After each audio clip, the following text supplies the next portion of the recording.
নমস্কার বন্ধুরা, আমার ছোট্ট চ্যানেলে আপনাদের সবাইকে স্বাগত জানাই। আমার আজকের রেসিপি কাতলা মাছের মাথা দিয়ে সিমের বিচি। খুবই লোভনীয় একটা রেসিপি। অনুষ্ঠান বাড়িতেও কিন্তু সিমের বিচি দিয়ে কাতলা মাছের মাথা দিয়ে এইভাবে রান্না করা হয়। তো ভিডিওটা পুরোটা দেখবেন, আশা করছি ভিডিওটা ভালো লাগবে। খুব সহজভাবেই তৈরি করে দেখাবো। প্রথমে আমি সারা রাত্র এইভাবে সিমের বিচিগুলিকে ভিজিয়ে রেখেছি। এবার আস্তে আস্তে করে সিমের বিচির যে খোসাগুলি আছে উপরে, এই খোসাটাকে ছাড়িয়ে নেব। আর এইভাবে যদি সারা রাত্র এইভাবে ভিজিয়ে রাখেন, এতে করে কিন্তু সিমের বিচিগুলি খুব তাড়াতাড়ি এই খোসাটা ছাড়িয়ে নিতে পারবেন। এইভাবে করে আমি সমস্ত বিচিগুলির খোসা ছাড়িয়ে নেব। চ্যানেলে যদি নতুন বন্ধু হয়ে থাকেন, আমার চ্যানেলটিকে সাবস্ক্রাইব করে সাপোর্ট করবেন, পাশে থাকবেন। সিমের বীজগুলির সাথে আমি কিন্তু দুটো আলু ছোট ছোট টুকরো করে এইভাবে কেটে নিয়েছি। এইভাবে আলু কেটে দিলে কিন্তু রেসিপির স্বাদটা আর একটু অসাধারণ লাগে খেতে। আপনারা চাইলে কিন্তু শুধুমাত্র সিমের বিচিগুলি দিয়েই রান্না করতে পারবেন। এবার এখানে কাতলা মাছের মাথাটা ভালো করে ধুয়ে নিয়েছি। এবার এর মধ্যে আমি পরিমাণ মতো লবণ আর একটু হলুদ গুঁড়ো ভালো করে মেখে নিচ্ছি। লবণ আর হলুদ দিয়ে ভালো করে মাছের মাথাটাকে এইভাবে মেখে নিয়ে এবার আমি চুলায় একটা কড়াই বসিয়ে দিয়েছি। এবার কড়াইতে পরিমাণ মতো সর্ষের তেল দিয়ে মাছের মাথাটাকে ভালো করে ভেজে নিতে হবে।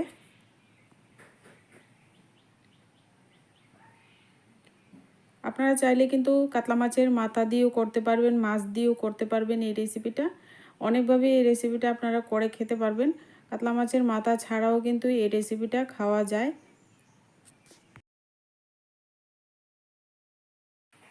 মাছের মাথাটাকে ভালো করে এভাবে ভেজে নিতে হবে। এবার আমি উঠিয়ে নিচ্ছি।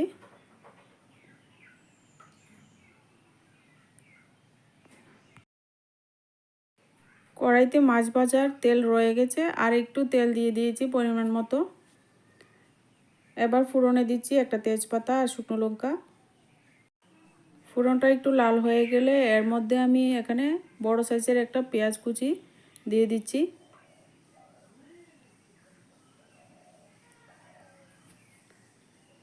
এবার পেঁয়াজটা যতক্ষণ না পর্যন্ত একটা সুন্দর কালার চলে আসছে, তো এবার লাল লাল করে ভেজে নিতে হবে। এবার এখানে দিয়ে দিচ্ছি আদা বাটা। এবার আদার কাঁচা গন্ধ যাওয়া পর্যন্ত আদাটাকে ভালো করে ভেজে নিতে হবে।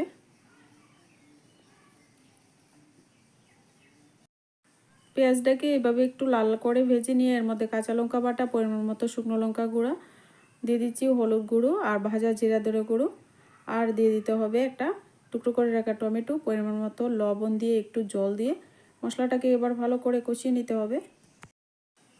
ঝালটা আপনারা বুঝে দেবেন। আমি এখানে কাঁচা লঙ্কা শুকনো লঙ্কা দুটোই ব্যবহার করেছি, আর আমি রেসিপি কিন্তু একটু ঝাল খেতেই পছন্দ করি। আপনারা ঝালটা পরিমাণ মতো দেবেন। এবার মশলাটাকে ভালো করে এইভাবে একটু কষিয়ে নিয়েছি। এবার আমি এখানে সিমের বিচি আর আলুটা দিয়ে দেব।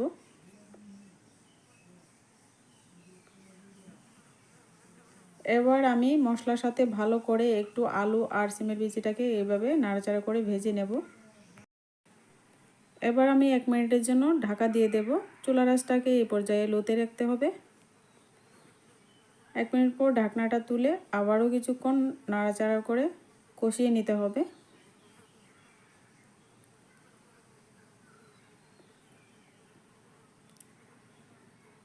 তো সিমের বিচি আর আলু কিন্তু ভালোভাবে ভেজে নিয়েছি। এবার আমি পরিমাণ মতো জল অ্যাড করে দিয়েছি। আর জলের পরিমাণটা কিন্তু একটু বেশি রাখতে হবে, যেহেতু আলু আর সিমের বীজগুলি সেদ্ধ হবে। এবার ভেজে রাখা মাছের মাথাটাও দিয়ে দিলাম। এবার আমি 2 মিনিটের জন্য ঢাকনা দিয়ে ঢেকে রেখে দেব।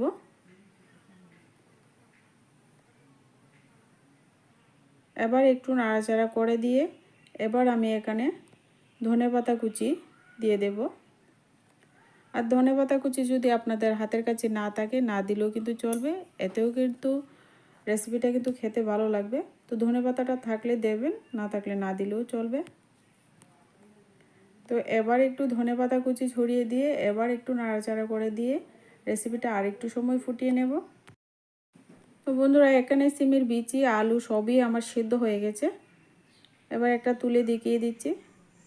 বেশিক্ষণ লাগে না সিমের বিচি সিদ্ধ হতে, একদম গলে গেছে।